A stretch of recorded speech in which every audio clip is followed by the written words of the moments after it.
চেহেৰাৰে গম পাওক ল'ৰা হ'বনে ছোৱালী।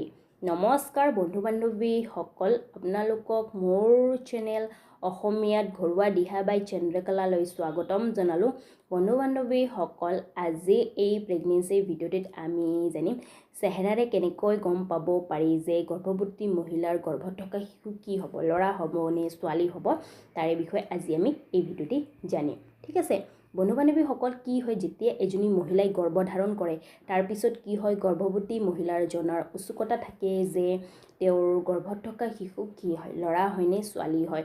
লগতে তেওঁৰ পৰিয়ালবৰ্গৰো জনাৰ উৎসুকতা থাকে যে গৰ্ভৱতী মহিলাৰ গৰ্ভত থকা শিশু কি হয়, ল'ৰা হয়নে ছোৱালী হয়। এনেতে তেওঁলোকে বিভিন্ন ধৰণৰ উপায় কৰি থাকে বা লক্ষণৰ দ্বাৰা জানিব বিচাৰে যে গৰ্ভৱতী মহিলাৰ গৰ্ভত থকা শিশু কি হয়, ল'ৰা হয়নে ছোৱালী হয়। বন্ধু বান্ধৱীসকল, আপোনালোকে জানে ভাৰতত লিংগ পৰীক্ষা কৰিব নোৱাৰি। ভাৰতৰ লিংগ পৰীক্ষা কৰাটো দণ্ডনীয় অপৰাধ হয়। আপোনালোকে কোনো ধৰণৰ মেডিকেল হেল্প ল'ব নোৱাৰে। কিন্তু এনেকুৱা কিছুমান উপায় আছে বা লক্ষণ আছে যাৰ দ্বাৰা আপোনালোকে গম পাব পাৰে যে গৰ্ভৱতী মহিলাৰ গৰ্ভত থকা শিশু কি হয়, ল'ৰা হয়নে ছোৱালী হয়। আৰু বন্ধু বান্ধৱীসকল, এইখিনিতে মই আপোনালোকক কৈ দিওঁ, মোৰ চেনেলে কোনো লিংগ ভেদভাৱক ছাপোৰ্ট নকৰে। মই ভিডিঅ' বনোৱাৰ উদ্দেশ্য এইটোৱেই যে কিছুমান গৰ্ভৱতী মহিলাৰ যিটো জনাৰ উৎসুকতা, সেই উৎসুকতা কম কৰাৰ কাৰণে মই ভিডিঅ' বনাওঁ, বাকী মোৰ একো উদ্দেশ্য নাই।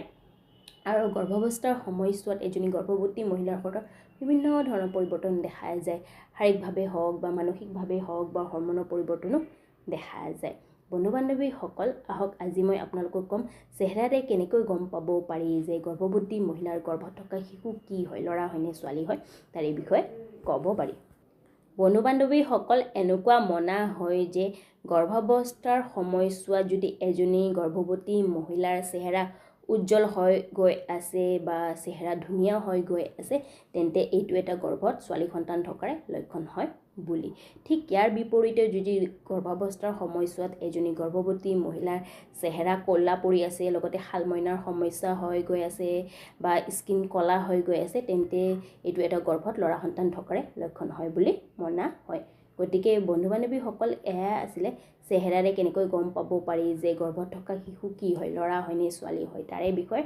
যদি আপোনালোকক মোৰ এই ভিডিঅ'টি বা জানকাৰী ভাল লাগিছে, তেন্তে মোৰ ভিডিঅ'টো লাইক কৰিব, লগতে মোৰ ভিডিঅ'বোৰ শ্বেয়াৰ কৰিব, লগতে মোক কমেণ্ট কৰি জনাব কেনেকুৱা লাগিল মোৰ ভিডিঅ'টি, বা আগলৈ কিবা প্ৰেগনেঞ্চি ৰিলেটেড জানিব বিচাৰিছে মোক কমেণ্ট কৰি জনাব। ঠিক আছে, লগতে মোৰ চেনেলটো ছাবস্ক্ৰাইব কৰিব, তাৰে ওচৰত থকা নটিফিকেশ্যন বেলখন প্ৰেছ কৰি দিব, কাৰণ আপোনালোকে যদি নটিফিকেশ্যন বেলখন প্ৰেছ কৰে তেন্তে মই আগলৈ এনেকুৱা প্ৰেগনেঞ্চি ৰিলেটেড ভিডিঅ' আনিলে আপোনালোকে প্ৰথমতে নটিফিকেশ্যন পাই যাব।